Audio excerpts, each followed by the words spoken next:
Hello friends, you are once again welcome in Krishnamurti School of Physics. Today I will discuss one more topic, one more chapter from class 9th physics, that is motion. What is motion? What are the types of motion? Okay. Another topic, acceleration. And I will also discuss some numericals related to the given three important equations of motion. Let us start with rest and motion. What is rest and what is motion? If we are going to study about motion, then first of all we would have to study about rest. Okay? Both are inter related because as we know, जैसे हम लोग कहते हैं ना कि कोई भी body rest में है, कोई भी बॉडी मोशन में है, but how we can differentiate between rest and motion, so that to understand the motion we would have to also understand about rest.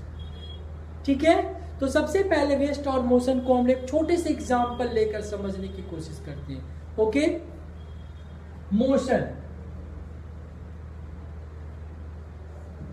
ठीक है, तो हम एक एग्जांपल लेते हैं. Let us consider a car moving with velocity v. Okay, two persons A and B are sitting in the car. ठीक है, v velocity से एक कार मूव कर रहा है, दो लोग जो है वो कार में बैठे हैं. इनका नाम हमने A कर दिया और इनका B. Another person C is sitting somewhere else on the ground. ये कहीं पे ग्राउंड पे बैठे हैं. कौन? C जो है. अब दो स्टेटमेंट हम यहां पे लिखना चाहेंगे. A says B at rest. मतलब समझ रहे हो ये क्या कर रहा है कि B रुका हुआ है. And B says and C says be in motion. तो अब तुम लोग बताओ कौन सही है, ए सही बोल रहा है या बी सही बोल रहा है? Which one is saying correct? तो तुम्हारी तरफ से आंसर आएगा both of them are correct. It is okay? Yes. तो this one is also correct and this one is also correct, क्योंकि ए के हिसाब से एक एक ऑब्जर्वेशन में बी क्या है? रेस्ट में है, क्योंकि both of them are sitting in the car, inside the car. That's why A is true.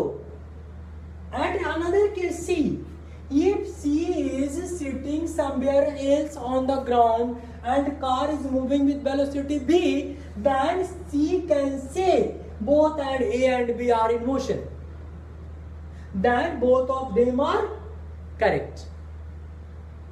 तो इसी एग्जाम्पल से हमारा रेस्ट और मोशन क्लियर हो जाता है, क्योंकि दोनों अपने अपने रेफरेंस, अपने अपने ऑब्जर्वेशन की बात कर रहे हैं. A is observing from itself inside the car and B is observing from somewhere else from the on the ground, and दोनों अपने हिसाब से सही. तभी यहाँ पे बात आती है फ्रेम की. Frame, reference of frame, that means from where we are observing.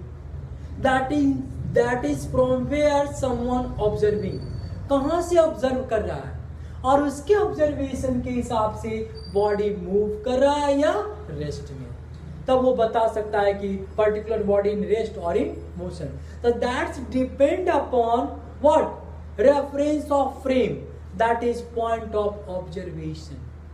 ठीक है, तो हम ऑब्जर्वेशन के बेसिस पे कह सकते हैं कि पर्टिकुलर बॉडी इन रेस्ट और इन मोशन. तो हम इसको डिफाइन कर लेते हैं. If a body rest and motion, rest and motion, if a body changes its position with respect to surroundings,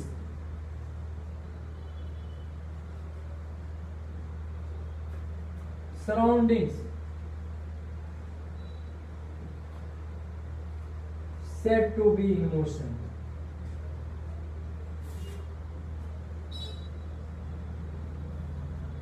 Otherwise in rest. अब जैसे करेंगे ना कि ए के रिस्पेक्ट में भी तो कुछ चेंज नहीं कर रहा था, तो वो क्या कर रहा है कि रेस्ट में, लेकिन सी के रिस्पेक्ट में बी मूव कर रहा था, तो वो क्या कर दिया, दैट इज इन मोशन. ठीक है, रेस्ट एंड मोशन समझ में आ गई. चलो अब दूसरा टॉपिक, हम लोग दूसरा टॉपिक बढ़ते हैं, distance and displacement. What is distance and what is displacement. तो इसको समझने के लिए बस यही है, चेंज इन पोजीशन. देखो जो लिखे ना, चेंज इट्स पोजीशन. तो जहां भी मान लो कोई बॉडी पहले ए पे है, अब वो बी पे जा रहा है, from A going to B, तब क्या है, इसने अपना पोजीशन चेंज किया. हम कर सकते हैं ना, मान लो इसने 100 मीटर ट्रैवल करके ए से बी पे चला गया, तो ट्रैवल चेंज हुआ है. ए से बी तक तो ऐसे भी जा सकता है ना. देखो पहले ए से गया डी पे और उसके बाद गया बी पे. चलो ये चला 100 मीटर और ये भी चल लिया 100 मीटर. देखो एक रास्ता तो ये भी था बी तक जाने का. तो दोनों केस में जो बॉडी जा रहा है, चाहे इस रास्ते से चाहे इस रास्ते से, दोनों केस में उसका पोजीशन चेंज हो रहा है ना. ओके, बट पोजीशन चेंज हो रहा है तो कहां से कहां हो रहा है, from A to B. Finally तो बी पे जा रहा है. तब तुम कह सकते हो कि ए से बी तक गया है, तो तुमसे अगर पूछा जाए हाउ मच पाथ या फिर how long path he or she has traveled in these two cases, तो पाथ लेंथ जो होगा ए से बी तक अगर मान लो जा रहा था x और ए टू बी टू सी जा रहा था y, तो तुमसे पूछा जाएगा बताओ x कितना ट्रेवल किया है, लेंथ ट्रेवल किया है, तो क्या हो जाएगा, x has travel length 100 metre. अब हम कहेंगे बताओ y कितना ट्रेवल किया है, तो y ट्रेवल किया है 100 प्लस 100 दैट इज 200 मीटर. अब तुम बताओ, गया तो दोनों बी पे है,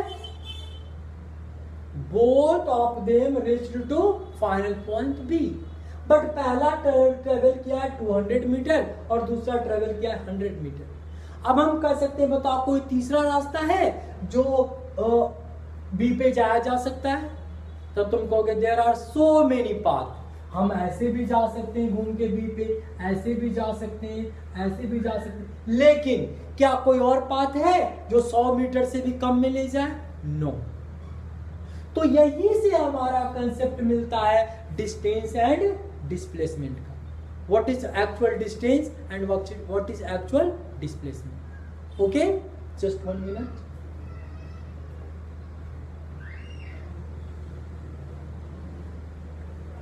ठीक है, तो अब हमने कहा कि चलो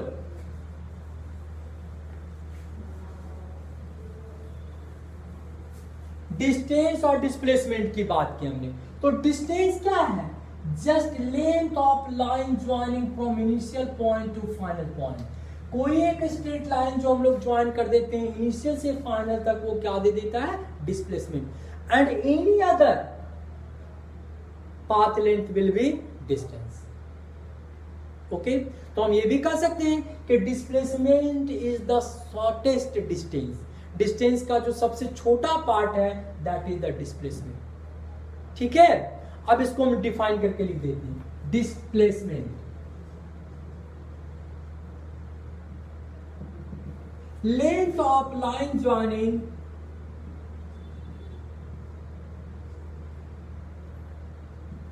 from initial point to final point, या फिर इनिशियल पोजीशन हम कर सकते हैं, from initial position to final position.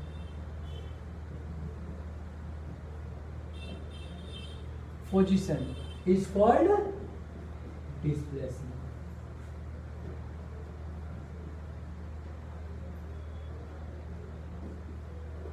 ठीक है,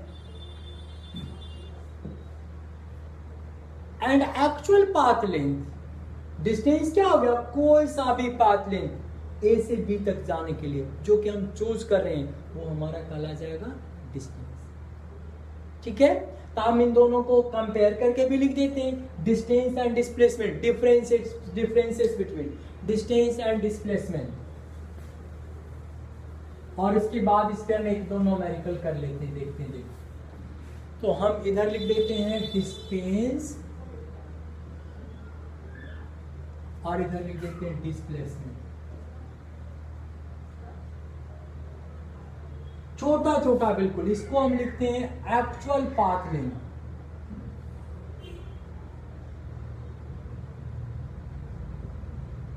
between 2 points. This one is the shortest path length.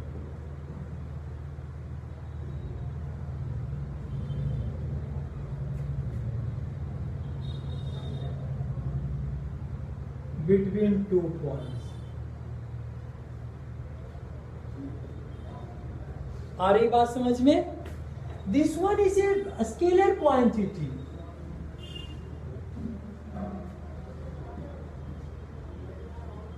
This one is a vector quantity.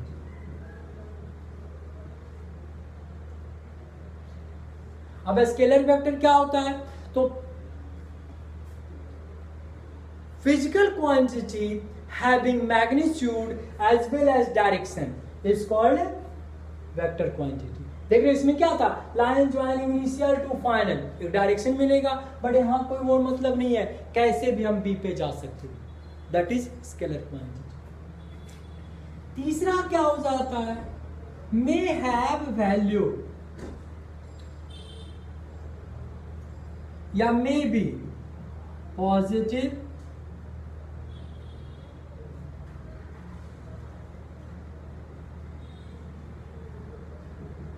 Can not be negative और zero. ये नेगेटिव और जीरो नहीं हो सकता है, but it can be, may have या मे बी पॉजिटिव, नेगेटिव और zero. मतलब डिस्प्लेसमेंट जो है वो पॉजिटिव भी हो सकता है, नेगेटिव भी हो सकता है और जीरो भी हो सकता है। ठीक है, अब हम लिखते हैं fourth, having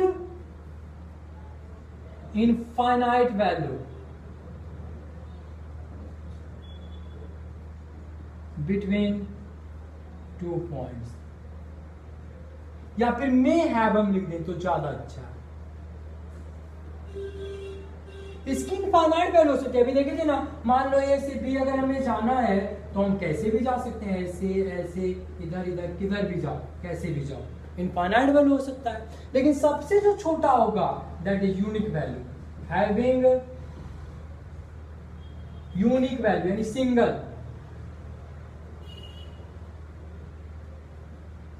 between 2 points। Done, ये हो गया इनके बीच का what, that is the differences between distance and displacement. अब यहाँ पे हम एक दो एग्जाम्पल की बात करेंगे कि जहां पे हम लोग डिस्टेंस और डिस्प्लेसमेंट निकाल के देखेंगे, है ना, न्यूमेरिकल। चल ठीक है, ओके, समझ आ रही है? Okay,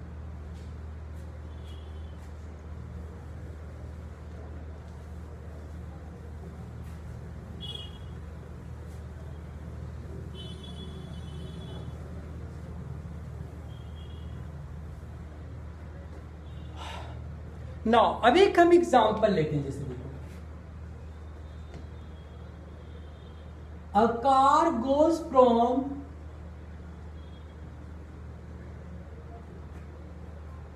A to B and come back to C as shown in the figure.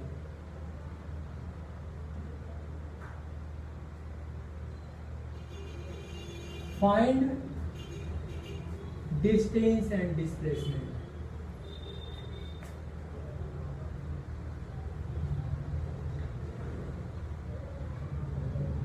चलो तुम लोग as shown in the figure, diagram हम ड्रॉ करते हैं, तुम लोग बनाओ इसको। एक कार जाता है ए से बी तक, ठीक है,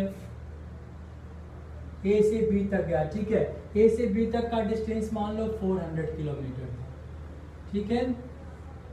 वापस वो कार आ जाता है इसी ट्रैक पे, वापस चलते हुए आ जाता है सी पे, जिसकी है 120 किलोमीटर, है ना। ये देखो बी से सी तक। तो तुम लोग इसमें निकालो तो distance and displacement, find out each one, distance and displacement in this case.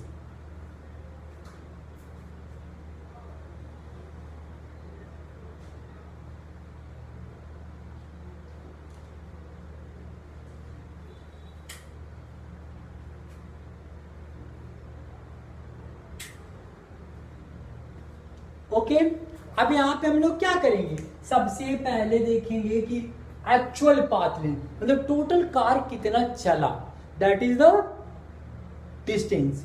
And shortest path length means initial to बस फाइनल देखना है हमें, दैट विल बी डिस्प्लेसमेंट। तो डिस्टेंस में तो हमें साफ दिख रहा है, distance is equal to A B plus B C. A B कितना है 400 kilometre plus B C 120 kilometer, that is 520 kilometer is the distance. But displacement क्या होगा बताओ,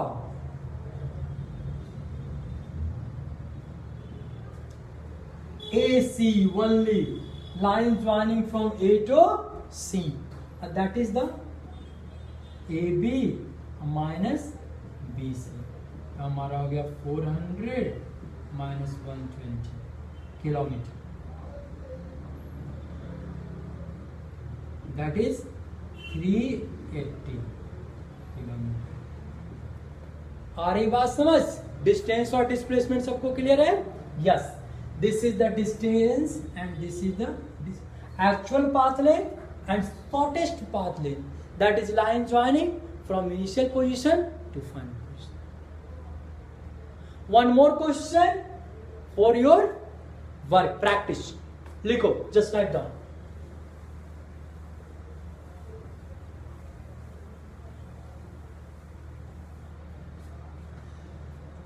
A body goes from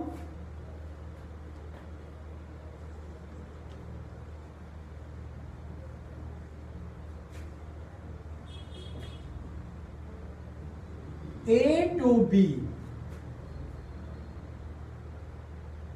and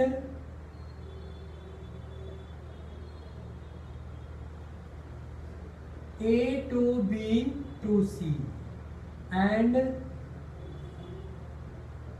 come back to D as shown. Find distance and displacement.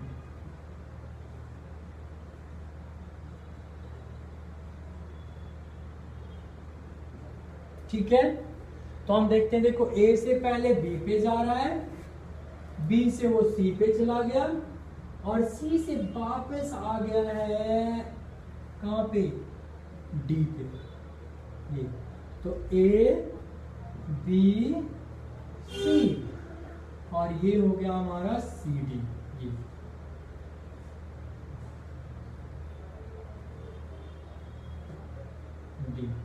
ये point D, ठीक है। वापस आया D पे, पहले जाता है A से B, B से C और वापस आ जाता है D, ठीक। अब हम क्या देखते हैं कि A से B का जो डिस्टेंस दिया हुआ है वो 200 मीटर है, ठीक है। B से C का दे दिया 100 मीटर, ठीक है। अब C से D का जो डिस्टेंस दिया हुआ है, दिस इज द 140 मीटर। अब तुम्हें निकालना है डिस्प्लेसमेंट, यानी डिस्टेंस के लिए क्या लिख दोगे बताओ, AB plus BC plus CD, okay. और डिस्प्लेसमेंट तुम लोग खुद निकालोगे।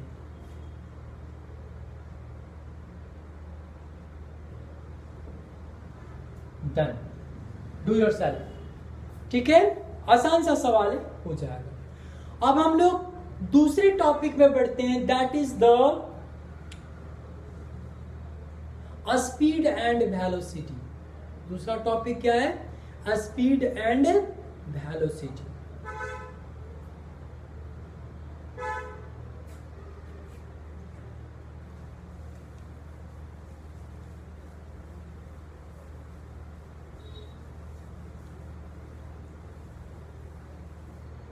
जैसे अभी हम लोगों ने पढ़ा distance and displacement, in the same way speed and velocity भी डिफाइन है।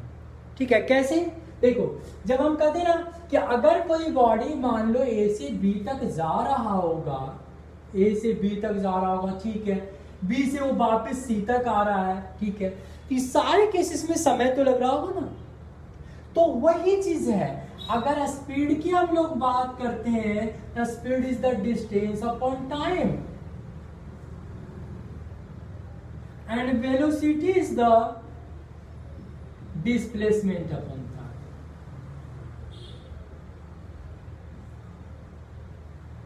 Upon time, बस जो टाइम टेकन है, देखो अब जैसे यही एग्जांपल हम लेते हैं, ए से बी तक जाने में मान लो कितना 400 मीटर है और इसको लग रहा है कितना 20 second.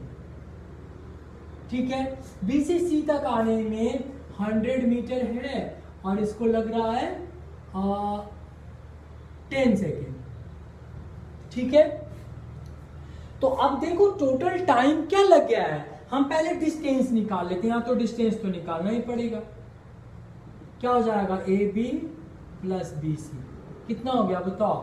400 plus 100 that is 500 metre निकल गया। अब उसी तरीके से डिस्प्लेसमेंट निकालो, कितना हो जाएगा? A B minus B C 500 minus 100 that is 400 metre. अब जैसे यहाँ क्या फॉर्मूला लिखें? Speed is equal to distance upon time. Distance कितना आ गया है? 500। अब देखो टाइम कितना लग गया? 20 second and 10 second that is 30 second. Cut गया 50/3 मीटर पर सेकेंड यूनिट होता है किसका? स्पीड का। सेम वेलोसिटी भी हम लोग निकाल देंगे। देखो कितना है? 400 अपॉन में टाइम वही रहेगा 30 बोथ केसेस में। ये देखो कट गया that is 40/3 metre. Oh no, mistake mistake mistake. 400 minus 100 that is 300 and 300/30 ये पूरा का पूरा कट गया 10 that is 10 metre per second. ठीक है, तो इस तरीके से हमने देखा कि हमारा जो स्पीड आया वो 50/3 metre per second and velocity is the 10 metre per second. तो देखो ये तो 400 पूरा था ना, 400 में 100 गया दैट इज द 300। क्लियर है? तो स्पीड एंड वेलोसिटी को यहाँ पे यूनिट याद रखना, चाहे स्पीड हो या वेलोसिटी, उनकी यूनिट क्या होगी? Metre per second. ठीक है,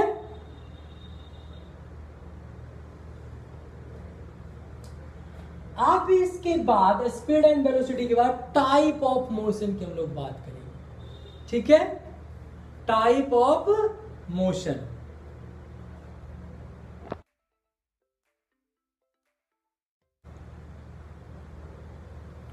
तो अब हम लोग बात करेंगे टाइप ऑफ मोशन की। मोशन कितने तरह का होता है? तो सबसे पहले जो होता है मोशन, तो बहुत तरह का हम लोग जानते हैं। अब अलग अलग टाइप में हम बताना चाहेंगे तो जब periodic, non periodic, uniform, non uniform, circular, rotation, उतनी बातें भी नहीं करनी है। अभी हमें करनी है यूनिफॉर्म एंड नॉन यूनिफॉर्म की। इसके बाद लास्ट में हम लोग बताएंगे तुम लोग को दैट इज सर्कुलर। ठीक है, तो यूनिफॉर्म में जैसे अभी हमने डिफाइन किया था ना, distance, displacement per unit time. तो सवाल है कि if equal displacement takes place in equal interval of time, such type of velocity is called uniform velocity. Uniform में समझते हो ना, एक जैसी, सेम, मतलब पहले सेकेंड में भी 2 मीटर, दूसरे सेकेंड में भी 2 मीटर, तीसरे सेकेंड में भी 2 मीटर, है ना। तो वैसे केसेस को कहा जाएगा, वैसे वेलोसिटी को हम लोग क्या कह देंगे, यूनिफॉर्म वेलोसिटी। सेम यूनिफॉर्म जो होता है and non uniform otherwise, if a body travels unequal displacement in equal interval of time, that is called non uniform. For example और ग्राफ से इसको हम लोग समझते हैं, ठीक है। Let's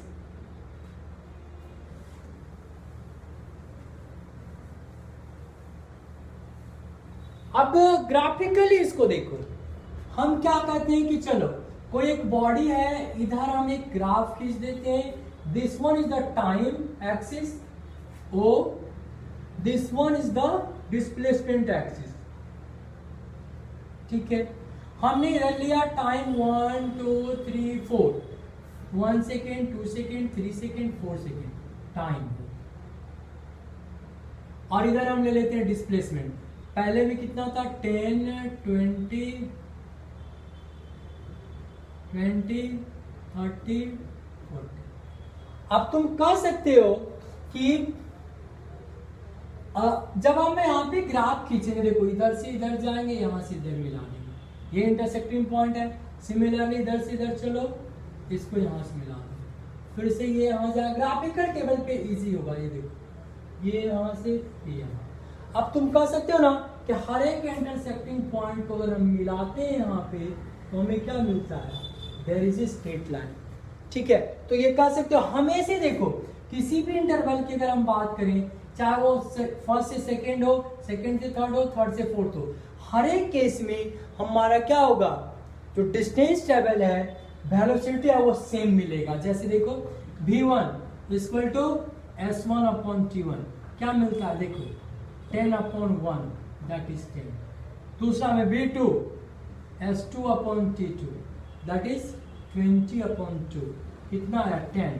v3 s3 upon t3, देखो 30 अपॉन 3 10। देख रहे हो ना, हर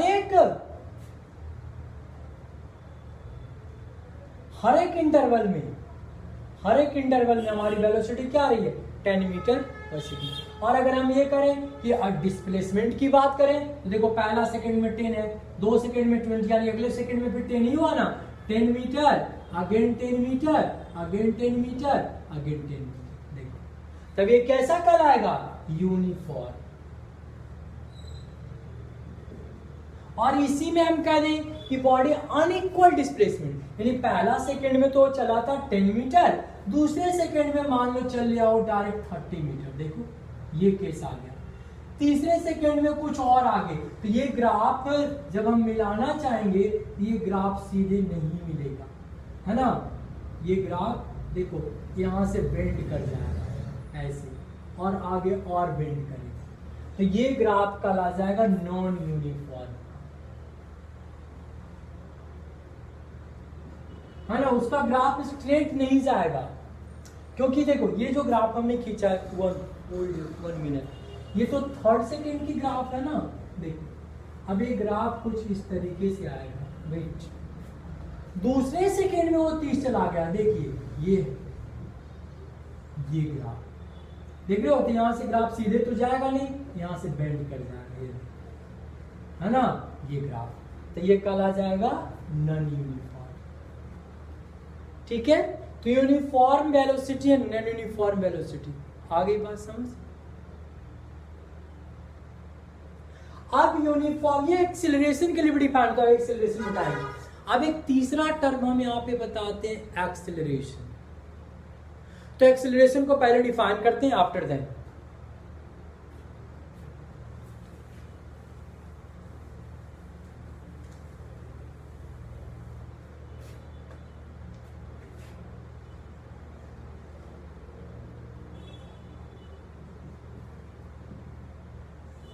सबसे पहले डिफाइन करो इसको, rate of change of velocity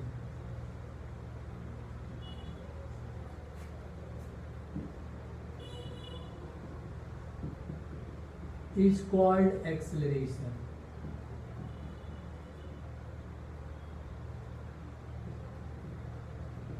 ठीक है, यानी कि इसको मैथमेटिकली हम लोग कह सकते हैं A equal to change in velocity, that is v minus u upon t. Unit इसका क्या हो जाएगा, मीटर पर सेकेंड स्क्वायर. जैसे हमने देखा था ना कि चाहे वो स्पीड है या वेलोसिटी, उसकी यूनिट क्या थी, मीटर पर सेकेंड. इस केस में इसकी यूनिट हो जाती है मीटर पर सेकेंड स्क्वायर. ठीक है. अब ये जो है ये बेसिकली क्या है, चेंज इन, यहाँ पे भी देखो यूनिफॉर्म एंड यूनिफॉर्म है. If velocity changes equal in equal interval of time. अगर कोई वेलोसिटी चेंज करा है, जैसे पहले सेकंड में उसकी 10 मीटर पर सेकंड, दूसरे सेकंड में उसकी 12 मीटर पर सेकंड, तीसरे सेकंड में भी 14 मीटर पर सेकंड, चौथे सेकंड में 16 मीटर पर सेकंड. हम कह सकते हैं कि दो है जो हर एक सेकंड में चेंज कर रहा है. तब यहाँ पे एक्सेलरेशन डिफाइन हो जाएगा 2 मीटर पर सेकंड स्क्वायर. ओके. तो when velocity change takes place in equal interval of time, then acceleration is said to be uniform, otherwise non uniform. Clear?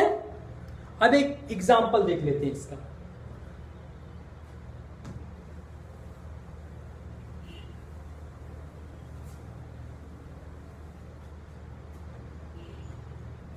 A body moving with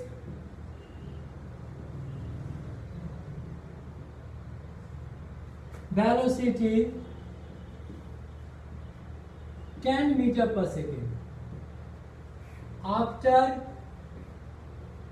5 seconds, its velocity becomes 20 meter per second. Find acceleration.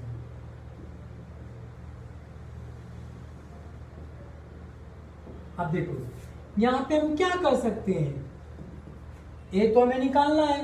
देखो starting में move कर रहा था 10 से, means u equal to 10 metre per second. v कितना हो जाता है 20 मीटर पर सेकेंड.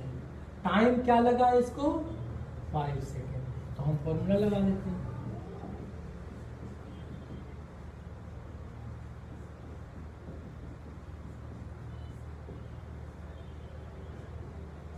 क्लियर.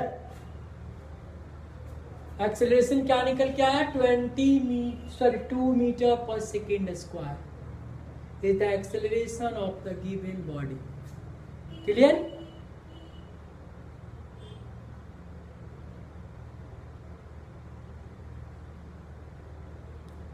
तो आज हमने कवर किया rest and motion, distance and displacement, speed and velocity, and finally acceleration. In next class I will continue with 3 important equation, okay, and so on. Okay, thank you, bye and take care.